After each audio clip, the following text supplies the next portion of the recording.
Bonjour, bienvenue, je suis Étienne Gandou, développeur informatique. Je vous retrouve pour ce nouvel épisode où nous allons voir un nouveau use case. En l'occurrence, il s'agit ici des School Timetable. School Timetable, c'est en quelque sorte un calendrier ou un agenda qui reprend les activités qui sont dans une classe où il y a des teachers, des enseignants qui dispensent les enseignements. Et pour ce cas précis, nous allons nous retrouver avec deux entités qui sont les plus importantes pour ce cas de School Timetable. Il s'agit des teachers, des enseignants bien évidemment, et les matières que ces enseignants dispensent. Et pour ce qui concerne ces enseignants et les matières, nous allons nous retrouver dans une relation du type plusieurs à plusieurs, c'est-à-dire un enseignant peut avoir à charge plusieurs matières qu'il va dispenser et une matière peut être également à charge de plusieurs enseignants. Et puis, une autre entité importante qui va intervenir, bien évidemment, ce sont les classes, puisque les enseignants et les matières vont se retrouver, les points communs, ce sont les classes. Et pour les classes, on peut aller plus loin pour les segmenter, et dans ce cas-là, on va voir, on peut parler par exemple pour une première année, on va avoir une première année A, première année B et première année C. C'est une sorte de segmentation qui peut également venir et un peu plus loin. Mais pour le cas qui nous concerne ici, nous nous sommes limités à une seule classe, mais il est possible, en développant l'application, qu'on peut également, puisque ce qu'on va concevoir, c'est une sorte d'horaire par classe, et on sait que dans le cas où on aurait par exemple une première A, première B, les horaires ne sont pas les mêmes, puisque les mêmes enseignants peuvent intervenir dans différentes classes, mais à des moments différents. Et concevoir l'application elle-même n'était pas tellement difficile, puisque bon, il s'agit d'une logique, nous avons les matières et les enseignants, et puis il faut seulement les répartir en suivant, en répartissant par rapport à l'horaire qu'on va mettre en place. Et puis après, donc ça c'est ce qu'on peut appeler une sorte de planification. Nous planifions les matières et les enseignants et nous les plaçons suivant une certaine plage horaire où chacun se retrouve par rapport à l'activité qu'il doit mener. Maintenant, à la fin, ce qui est intéressant, ce qui est important, c'est ce qu'on va voir en sortie. Je voudrais parler ici de l'interface graphique en sortie qui doit ressembler à une sorte de calendrier où on voit les jours, par exemple, de la semaine et les heures qu'on a pendant la journée. On répartit, on sait, par exemple, la journée pour une classe, les cours débutent, par exemple, à 8 heures. Alors, on va pouvoir placer cela de 8 heures, par exemple, jusqu'à 9 heures. Nous avons une telle matière. Et puis, après, de 9 heures à 10 heures. Et ainsi de suite, de 11 heures à 12 heures, une autre matière.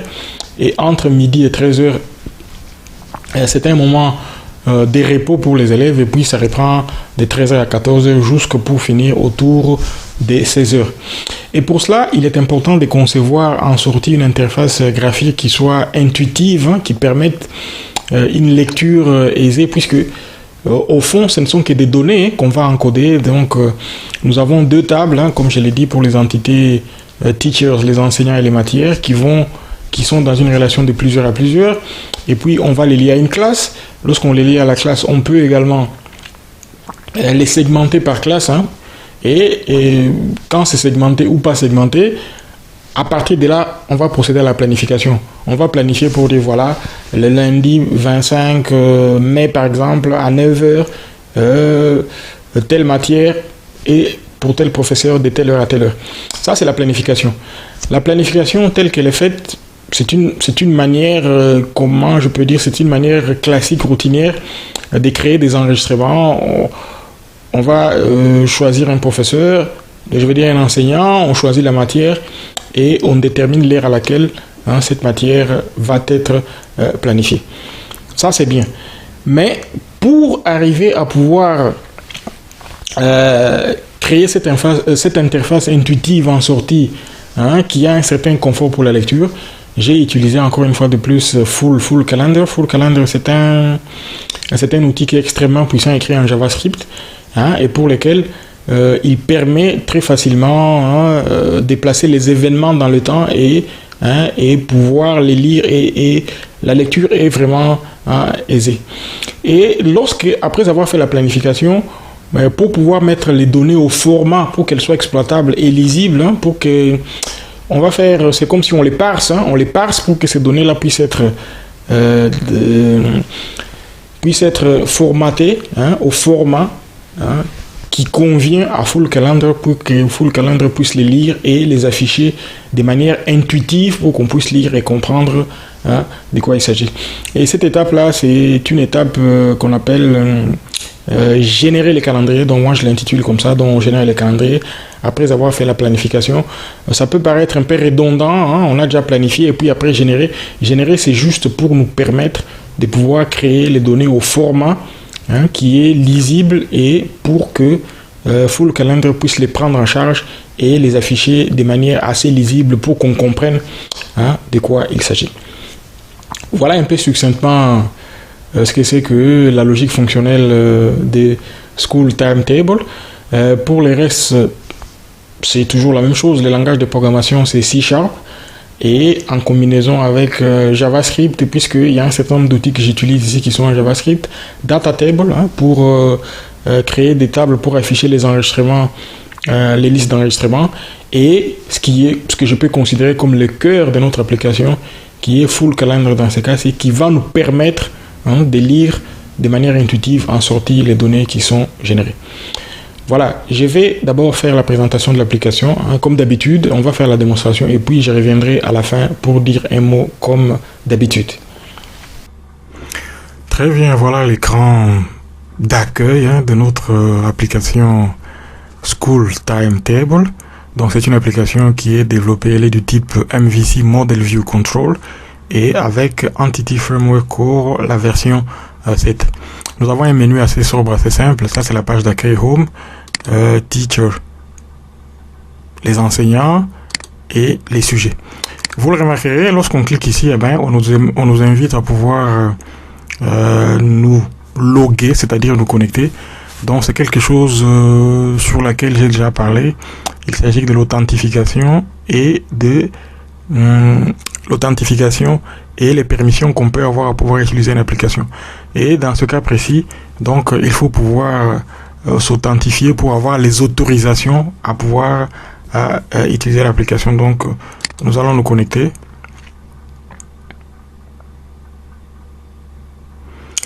Voilà qui est fait, nous nous sommes connectés, voilà, il dit welcome mail, bon voilà, je n'y reviendrai pas, je vous renvoie à une vidéo antérieure que j'ai déjà faite pour expliquer les principes. C'est très important pour sécuriser une application dès le départ, de prévoir ces mécanismes que ne peuvent accéder à certaines ressources que ceux qui sont autorisés à pouvoir le faire. Voilà, nous avons ici un menu où nous reprenons un certain nombre d'enseignants avec, c'est une sorte de fiche signalétique qui reprend les informations personnel par rapport à chaque teacher. Et puis de notre côté nous avons les matières qui sont les sujets. Vous voyez, nous avons histoire. Dans ce cas-ci, je n'ai considéré qu'une classe qui serait la première année primaire. Et pour cette classe, nous avons les matières, hein, telles que je les présente ici. Nous avons histoire, géographie, calcul, système métrique, éducation physique, anglais, sciences et technologies, les arts visuels, les français. Voilà quelques matières, hein, qu'on a pris ici juste à titre illustratif. Et puis à côté, il y a ce que je considère aussi comme des classiques, c'est-à-dire lorsqu'on crée un enregistrement, vous le voyez, les boutons qui sont là, en fait, ils nous servent à pouvoir effectuer les opérations de CRUD, hein. On peut créer un enregistrement, les lire, les modifier et les supprimer. Voilà, ici nous sommes en train de les lire, hein, nous lisons une liste, hein, dans une grille. On peut la modifier. Voilà ce que on peut procéder à un certain nombre d'opérations, hein, qu'on peut faire par rapport aux enregistrements qui sont dans la liste ici. Donc ce sont ces boutons là qu'on a placés. Et puis lorsque nous avons nos sujets, hein, comme je l'ai dit, et les teachers, les subjects, ce sont les matières en fait. Et puis pour ces matières, nous avons déjà établi un certain nombre de relations entre les matières. Nous voyons par exemple pour l'histoire première année A, l'enseignant qui en a la charge, c'est Pius Kadima. Donc c'est lui qui est en charge, de cette matière. On peut le voir de cette manière aussi. Donc je vais afficher toutes les matières et quand je vois anglais, qui en est en charge, c'est Frank Williams.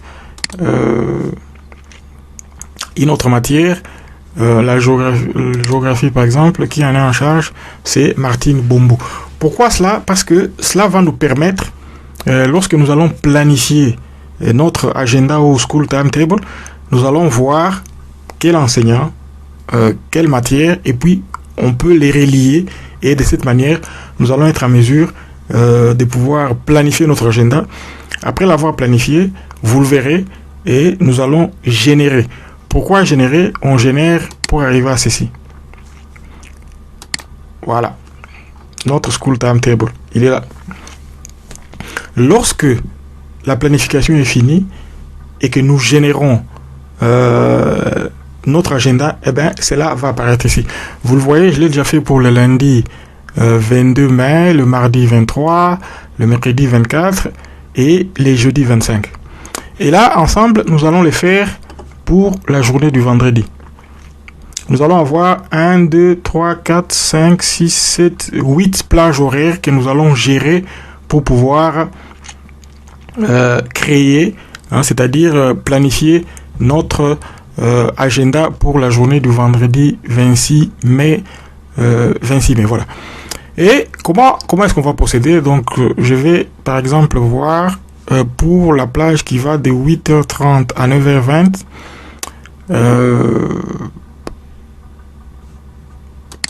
On va commencer par le français.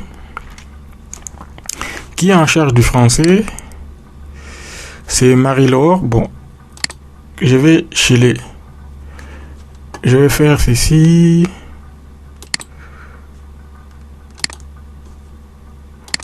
Voilà, je vais ouvrir notre agenda dans un autre onglet, comme ça sera plus facile. On va voir étape par étape comment cela va évoluer.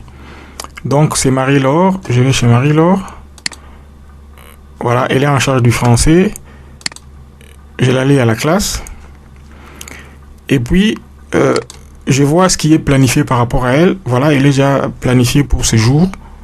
Et nous allons créer pour, qu'est-ce qu'on veut? C'est le 26 mai. Voilà. Nous allons mettre en place une nouvelle planification pour la première plage horaire. Et la date, c'est le 26 mai. Et là, je vais juste écrire test 1 puisque nous sommes en train de tester. Voilà. Nous venons de créer, nous venons essayer de planifier, de mettre en place, de créer une nouvelle planification. Vous le voyez là, c'est notre notification qui nous confirme qu'effectivement l'enregistrement a été créé. Et lorsque vous regardez bien ici, vous voyez une chose intéressante. Les boutons ici sont actifs. Et ceux qui sont au-dessus ne le sont plus. Pourquoi? Parce que lorsque la table, je vais dire, notre planification est générée, eh ben, les boutons ne sont plus actifs. C'est une manière de nous prémunir contre, lorsqu'on génère une fois, on ne génère qu'une et une seule fois. On ne peut pas générer à plusieurs fois. Sinon, ça va créer une redondance qui va créer du désordre dans la base de données. Donc, lorsqu'on est sûr à 100% de ce que l'on fait, on a vérifié. Donc, il s'agit du français. Celle qui en est en charge, c'est Marie-Laure. C'est quelle date? Le 26. Nous voulons effectivement que ça vienne ici le 26. Et la plage horaire, c'est de 8h30 à 9h20. Et puis, nous allons générer. Voilà. Je confirme que ce soit généré. Voilà, j'ai la confirmation que voilà, c'est généré. Et dès que c'est généré, vous le voyez, les boutons ici deviennent totalement inactifs. Donc ce qui est fait une fois, je ne peux plus le répéter 2 fois, 3 fois, voilà. Et là, je vais maintenant vérifier dans notre timetable. Effectivement, vous le voyez, nous avons là à 8h30 et 9h20, français vient d'être ajouté. Et qui en est en charge, c'est Marie-Laure. Lorsqu'on clique sur un item ici dans les School Timetable, on peut avoir les détails. Donc c'est une procédure que j'ai prévue. On peut voir les détails. On voit qu'il s'agit du français. Et qui en est en charge, c'est Marie-Laure. On passe à la matière suivante. Donc sur la plage horaire qui va de 9h20 à 10h10. On va prendre Frank Williams avec sa matière. Donc voilà, il est à la classe. Je vais planifier. Nouvelle planification. Donc il va de 9h20 à... La date c'est le 26. Et je mets toujours test. Voilà, c'est créé, anglais, et je génère. Voilà, et dès que c'est généré, je viens là, je rafraîchis ma page, je retourne et vous le voyez, l'anglais est déjà là en deuxième position. La prochaine matière, qu'est-ce que je veux choisir? Nous allons prendre système métrique. Donc, qui en a en charge, c'est Robert qui a là. Donc, je vais prendre Robert, classe, nouvelle planification. Et la plage horaire, ça va être de 10h10 à 11h10, 10h20. Oui, c'est 10h20 à 11h10. Donc la date, c'est toujours le 26. Et là, je mets test. Créer. Et puis, je génère. Je confirme. Créer. J'ai ma notification qui me confirme qu'effectivement c'est généré. Et je vais là. Vous voyez, voilà, c'est généré. Nous passons à la 4e plage horaire qui va de 11h10 à midi. Qu'est-ce que je vais prendre cette fois-ci? Je vais prendre l'éducation physique. Qui en a en charge? C'est Evelyne qui a là. On va prendre Evelyne qui a là. Voilà, il est là. Je crée une nouvelle planification. Je vais vérifier l'heure. C'est de 11h10 à midi. 11h10 à midi. La date, le 26. Et là, toujours test. Et c'est généré, c'est planifié. Donc, et là, maintenant, je vais générer. Voilà. Refresh. Voilà, on passe à l'étape suivante. Entre midi 50 et 13h40. Qu'est-ce que je vais choisir? Sciences et technologies. Qui en a en charge? C'est Sylvie Bongo. Je prends Sylvie Bongo. Classe. Nouvelle planification. Nous voulons que ce soit de midi 50. Voilà, de midi 50 à 13h40. La date, c'est toujours le 26. Test. Fait. Voilà, nous avons planifié.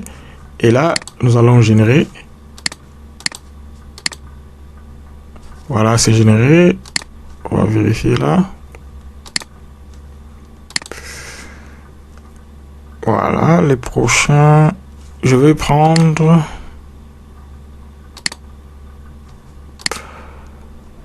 Quelle matière on peut prendre? Je vais prendre calcul. Voilà, qui en est en charge. C'est Greg Oden. On va prendre Greg Oden.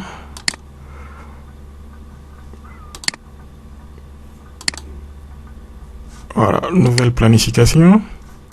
La plage horaire, c'est 13h40 à 14h30. La date, c'est toujours le 26. Et là, test. C'est planifié. Et puis on génère, on va générer. Voilà. Je rafraîchis là. Voilà. La prochaine. Qu'est-ce qu'on va choisir comme matière? Bon, on prend n'importe quelle matière. Hein. Je vais prendre l'éducation physique. Non, je pense ça, on a déjà pris. Prenons autre chose. On va prendre art plastique et visuel. Voilà, qui en a en charge, c'est John Lombo. On va prendre John. Voilà, il est là. Classe. Planification.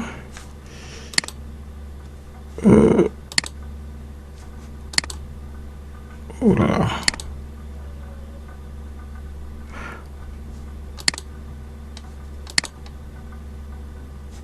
Non, c'est pas bon ça. Il faut que je...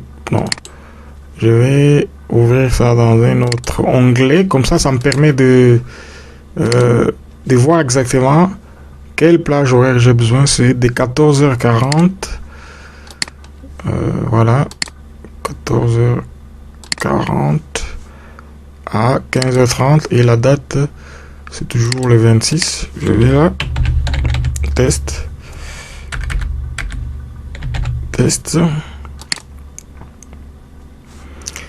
Je vais générer.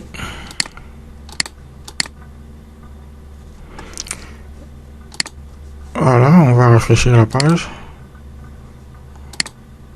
Et voilà, nous allons maintenant arriver à la dernière matière de la journée.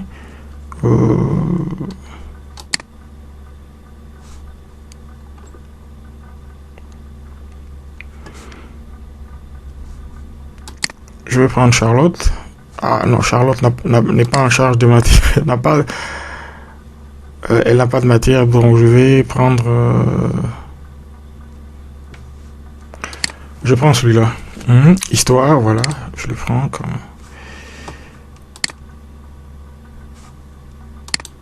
Nouvelle planification. Je prends la dernière plage.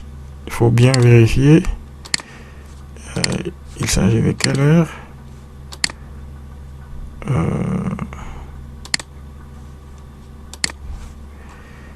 C'est de 15h30 à 16h20. Voilà, la date c'est toujours le 26 et test.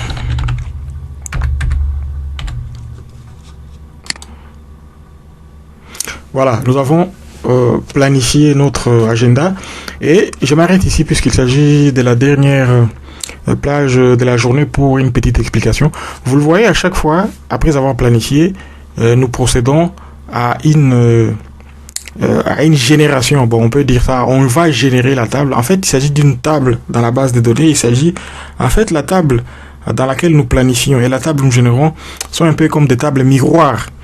Mais, comme je l'ai expliqué dans mon introduction, les buts de la table qui génère, c'est de créer des données au format qui soit lisible pour notre full calendar qui va lire ces données et les afficher à un format lisible dont nous avons besoin pour comprendre exactement de quoi il s'agit.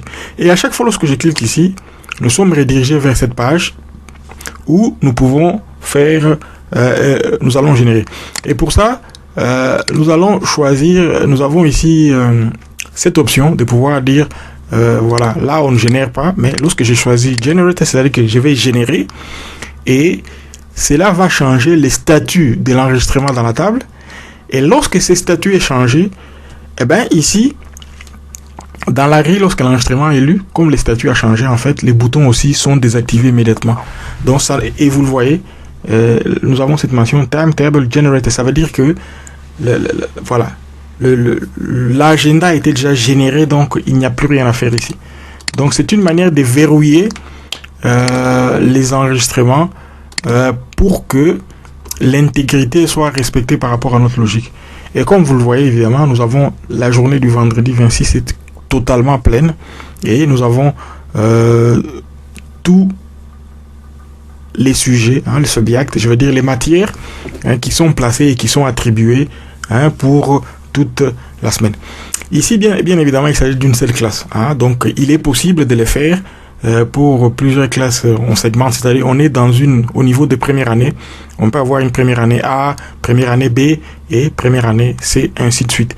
Ici, je l'ai fait uniquement pour cette première année A et le plus intéressant, c'est d'avoir en sortie cette interface très intuitive qui est très facile à lire, puisque je pense que chacun de nous a déjà eu affaire à ceci.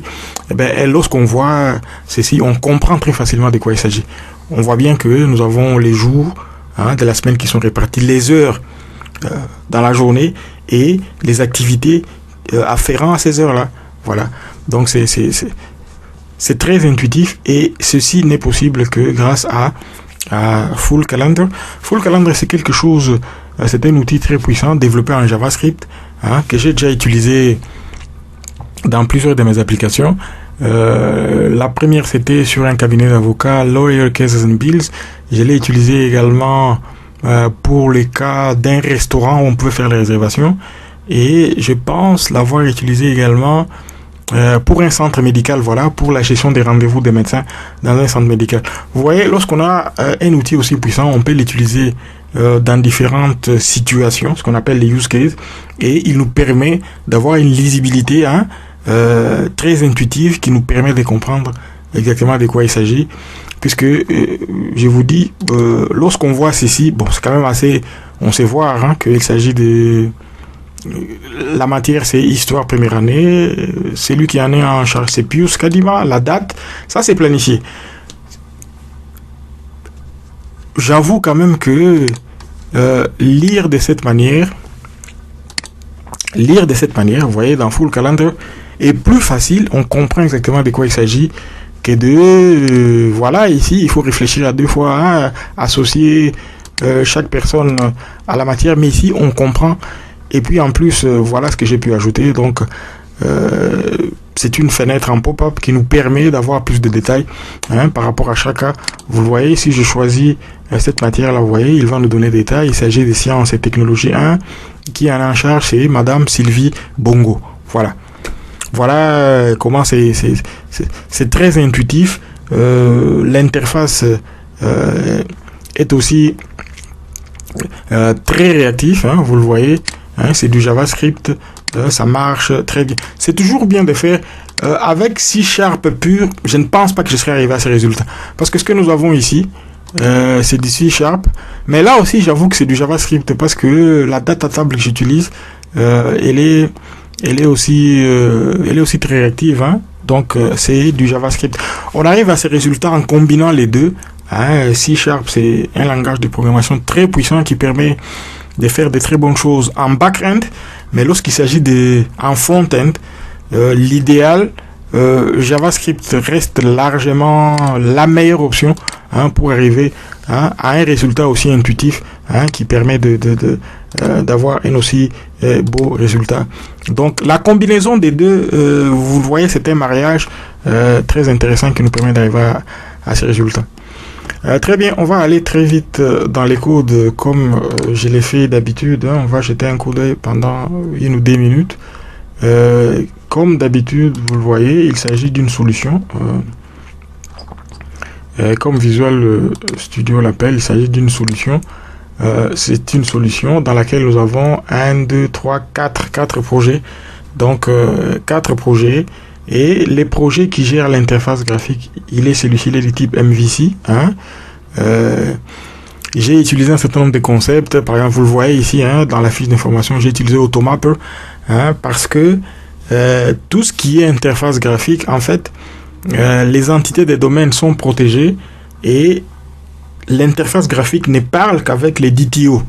Les DTO, et cela c'est fait via Automapper qui me permet de créer cette liaison-là entre les DTO et mes entités des domaines qui ne sont pas exposées de la sorte.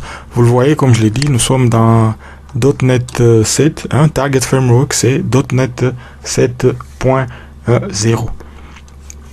Et les autres projets, voilà, ici se trouvent les entités des domaines. Les entités de domaine également, c'est .NET 7.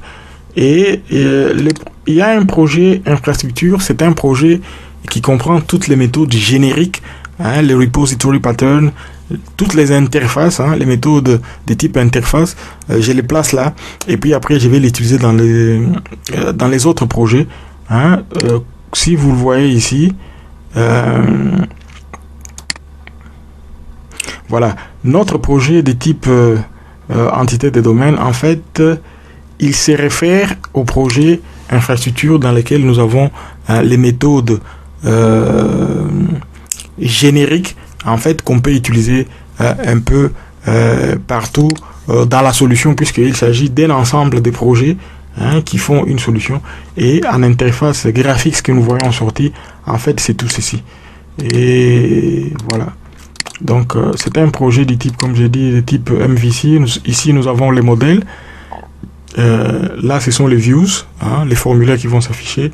Et les contrôles, en fait, ce sont des méthodes hein, qui donne des ordres pour que tout ceci puisse fonctionner. Voilà, comme ici par exemple nous avons Teacher Control, donc c'est en fait ces contrôleurs qui gèrent toutes les méthodes, hein, lorsque je vais créer des fonctions pour ajouter un enseignant, les modifier, les supprimer, lire, hein, et la validation c'est fait ici, j'utilise Fluent Validation, hein, ici c'est la dépendance injection, hein, dont je vous ai parlé, hein, pour eMapper Automapper, parce que ici également les entités des domaines vont communiquer avec les DTO pour pouvoir préserver les entités des domaines qui ne soient pas exposées. Seuls les DTO communiquent avec l'interface graphique. Voilà donc de quoi il s'agissait. Je vous retrouve maintenant pour dire les mots de la fin. Très bien, voilà, c'était School Timetable, une application pour laquelle moi j'ai pris énormément de plaisir à développer comme d'habitude. Et comme je le dis toujours, si vous avez trouvé ceci intéressant et que si vous voulez interagir avec moi, n'hésitez pas à me contacter. Ça me ferait énormément plaisir de pouvoir échanger par rapport à tous ces sujets. J'ai choisi mes use cases en fonction de ce qui me plaît, mais bon, si vous avez aussi une idée à proposer, pourquoi pas, on peut toujours développer une application qui correspond à ce qui est demandé, bon, en fonction du temps, hein, si nous avons le temps, hein, de pouvoir le faire. Et pour le reste, bon, moi j'ai pris beaucoup de plaisir à développer l'application et n'hésitez pas à me contacter si vous avez une quelconque interrogation par rapport à tout ceci. Et d'ici là, je vous dis au revoir et à la prochaine application qu'on va développer. Ciao.